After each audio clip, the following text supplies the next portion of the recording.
fameux ouvrage titré Guide méthodologique universitaire. Maintenant, qu'est-ce que la lecture? Quels sont les types de lecture? Comment lire de manière méthodique? Quel rapport existe-t-il entre la lecture et la communication? Je souhaite bonne audition à tout le monde.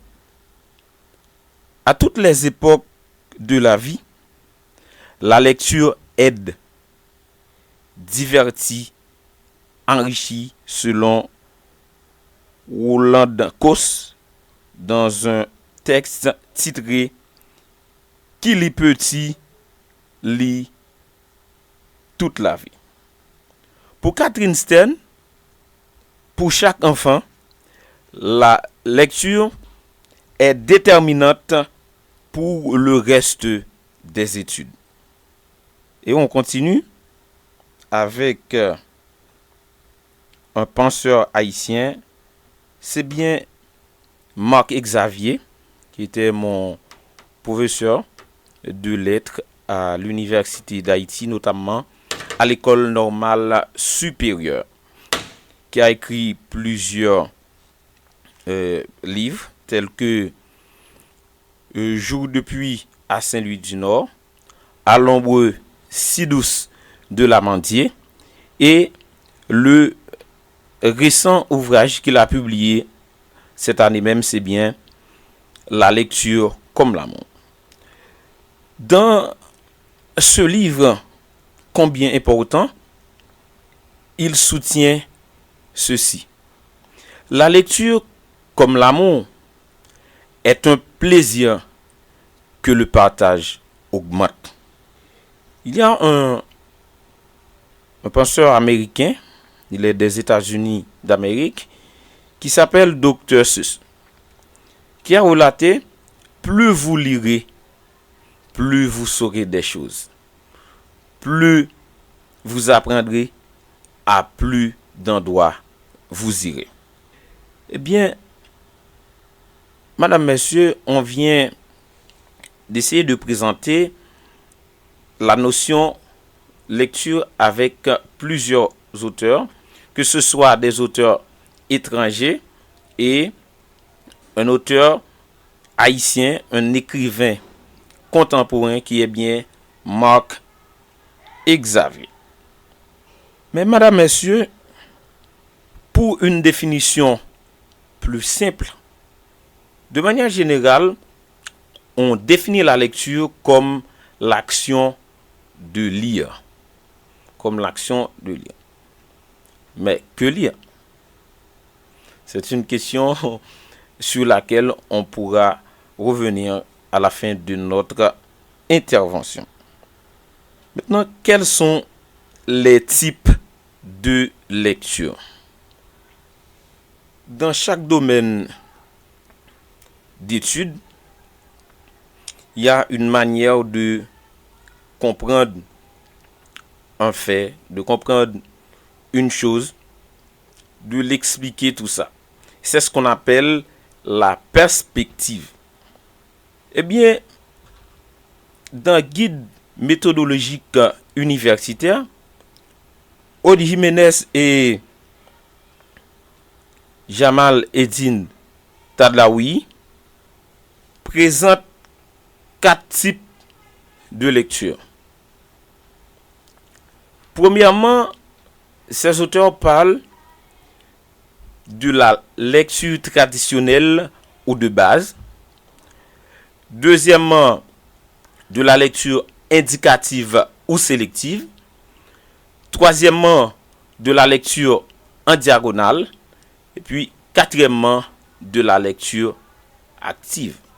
C'est autour de ces types de lecture-là que va tourner notre intervention pour ce soir. Maintenant, essayons de décortiquer ces 4 types de lecture.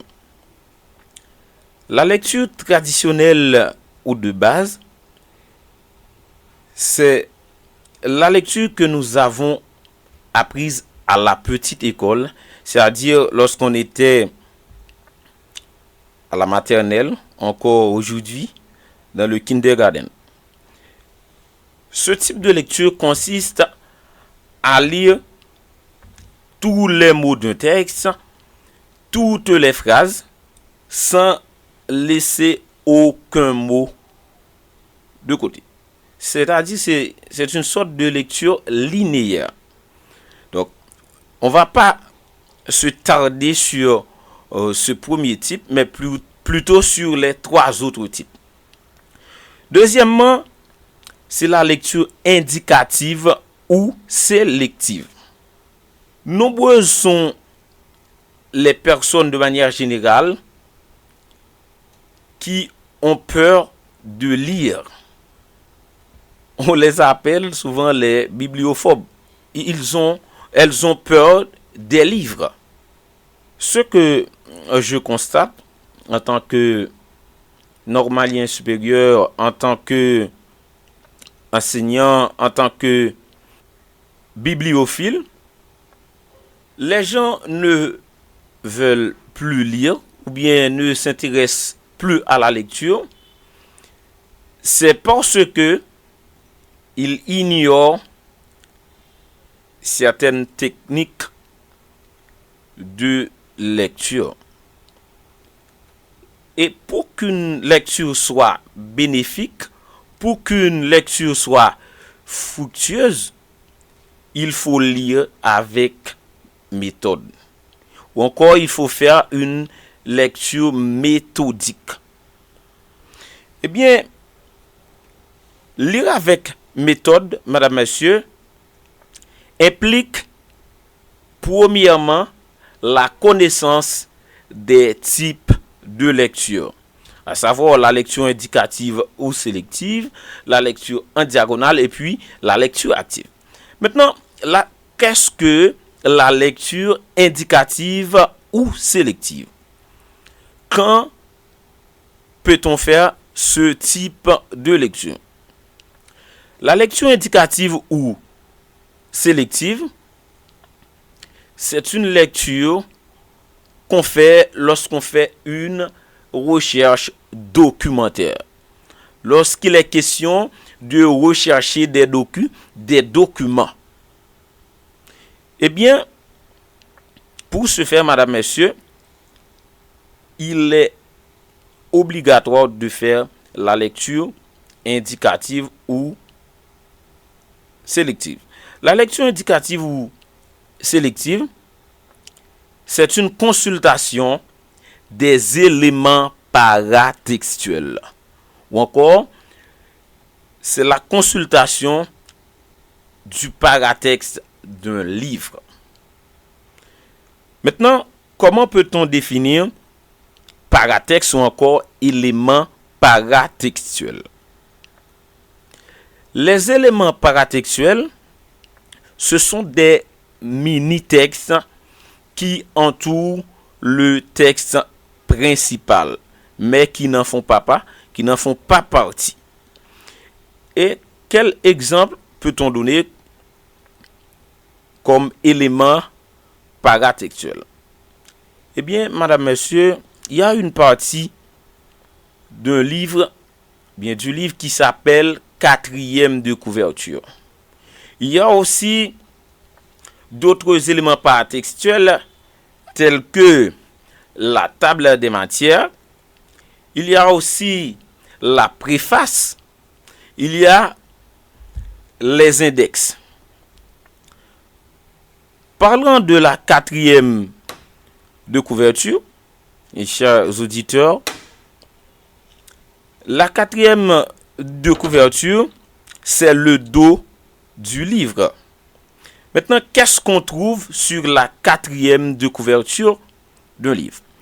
Sur la 4e de couverture d'un livre, on peut trouver des éléments biographiques de l'auteur du livre en question, tout comme on peut trouver un résumé du livre. Autre éléments paratextuels que je viens de citer, je viens de parler de la préface, qui peut être de deux types. Il y a la préface auctoriale et puis la préface éditoriale.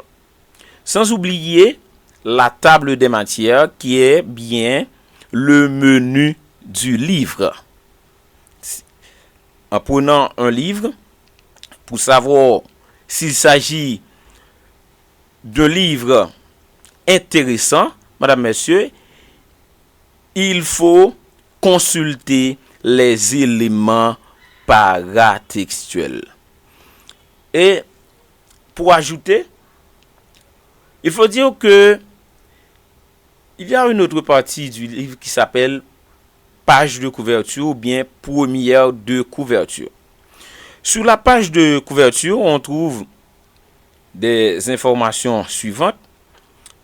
C'est bien le titre du livre, le nom de l'auteur,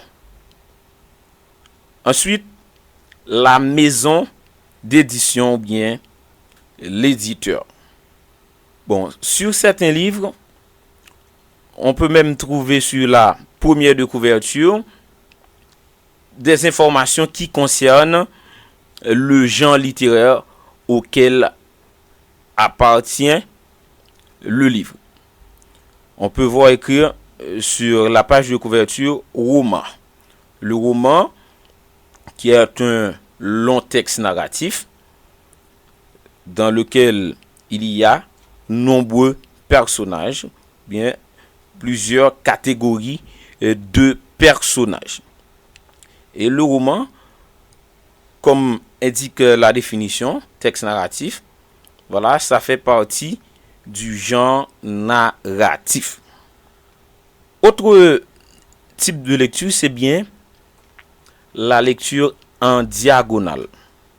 Avec la lecture en diagonale, on entre dans le corps du texte. On entre dans le texte principal. On est dans le corps du texte. À travers cette forme de lecture, encore ce type de lecture, on va rapidement, à travers ce survol, on va survoler toutes les pages pour repérer les éléments essentiels tels que le thème ou le sujet abordé par l'auteur. On peut trouver la thèse de l'auteur ou encore l'idée générale du texte. On peut regarder aussi les arguments, parce que quand il y a thèse, il faut qu'il y ait aussi des arguments. Ensuite, à l'opposé, on peut trouver l'antithèse. Et pour étayer une antithèse, l'argumentateur vient avec ce qu'on appelle des contre-arguments. Voilà. Et puis, pour terminer avec les types de lecture, il faut aussi parler de la lecture active, madame, messieurs. Qu'est-ce que la lecture active? C'est une lecture qu'on fait de manière active. Là-dedans, on est dans le texte principal, on est aussi dans le texte initial. À travers ce type de lecture, il y a certaines caractéristiques, il y a certaines exigences. Maintenant, comment lire activement? Lire activement demande une bonne atmosphère, demande une bonne concentration, à souligner, à surligner, à annoter ou encore à prendre des notes. Attendez, je vais me faire signe après avoir présenté les types de lecture qu'on doit s'arrêter un petit peu. L'auditoire de cette si belle émission, chaque auditoire a en main un cahier et une plume afin de noter les points importants de cette si belle émission. Parce que moi-même, les matins de débat et ça, moi-même, sentiment font voyage émotionnel. Oui, c'est vraiment important parce que ça qui est plus important dans la vie, yon intellectuel, faut qu'on apprenne lire. Exact. Apprendre lire, pas veut dire que ou qu'apprend un texte ou lit tout mot qui la donne. Mais faut qu'on gagne ça les méthodes de lecture, des techniques de lecture. Exactement. Et technique de lecture ça yo, y a venir avec connaissance type de lecture. Parce que ou pas quand on prend un livre ou ouvrir au milieu. Exactement. D'abord, pour lire avec méthode, il faut faire une lecture indicative ou sélective. Ce type de lecture qui consiste à consulter les paratextes du livre en question. On va revenir. Mes chers amis, vous qui avez l'habitude de prendre un livre et en prenant ce livre-là, vous au milieu du livre, ça c'est mauvais. Quant à Maître Siquet, et bon, je pense que c'est pas, il ne parle pas seulement d'après lui, mais d'après ces grands qu'il a consultés avant même de faire une telle intervention, mes chers amis. Dès qu'il faut parler, il faut parler. Mais il y a un auteur qui dit si vous n'avez pas trop grande chose à dire, préférez que vous vous taisez. Donc, il n'y a pas, une obligation de parler, mais parler dès qu'on parle, mais parler pour dire quoi. C'est l'unique interrogation si bien interrogée. Mes chers amis, n'oubliez pas que sur nos plateaux, nous avons un grand pédagogue, un bibliophile, un verbomane aussi, une personne qui aime tellement la communication, qui aime tellement parler, mais parler pour dire bonnes choses. Une personne que les mots me manquent parce que l'alphabet français est trop minuscule pour décrire ce grand homme. Eh bien, Maître Siquet, nous allons poursuivre notre petit bonhomme de chemin. C'était bien le titre même de cette si belle émission. C'est Horizon oratoire pour le développement de la cité. Mais quelle cité? La cité de Charlemagne Péralte, la cité de Benoît Batraville et la cité les autres cités, mes chers amis. Eh bien, nous allons tout de suite poursuivre notre chemin avec notre praticien, lui qui est bien un grand homme de notre cité de Charlemagne Péralte. Mes chers amis, bonne audition. Merci Stanley, de retour après cette pause musicale à travers laquelle tu viens de bercer les auditeurs, les auditrices de la radio Lélé Online FM. On va continuer. Maintenant, c'est pour attirer l'attention de l'auditoire sur la manière de lire activement. Tout à l'heure, j'avais dit la lecture méthodique ou encore lire avec méthode implique la connaissance des différents types de lecture. Surtout la lecture indicative ou sélective, la lecture en diagonale et puis la lecture active.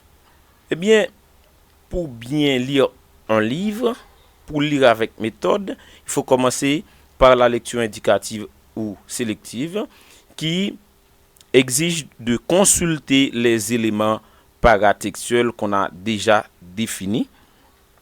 Ensuite, faire une lecture en diagonale avant de faire une lecture active.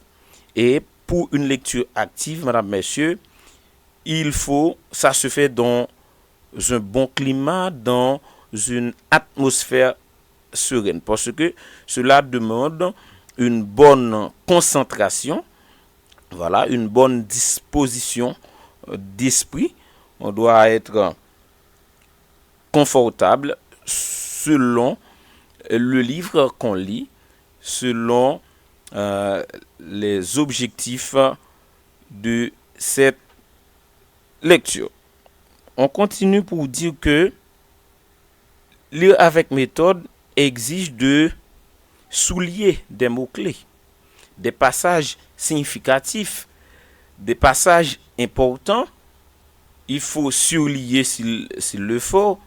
Il faut annoter et prendre des notes. Mais, mesdames, messieurs, pour que nos lectures soient bénéfiques, soient fructueuses, il faut avoir la capacité aussi de rédiger une fiche de lecture. Exactement. H. John, dans le français par les exercices, réussi au collège, français guide et exercice, disons mieux, nous dit il faut que de nos lectures que quelque chose reste. C'est-à-dire il faut retenir l'essentiel de nos lectures bien après avoir lu un livre.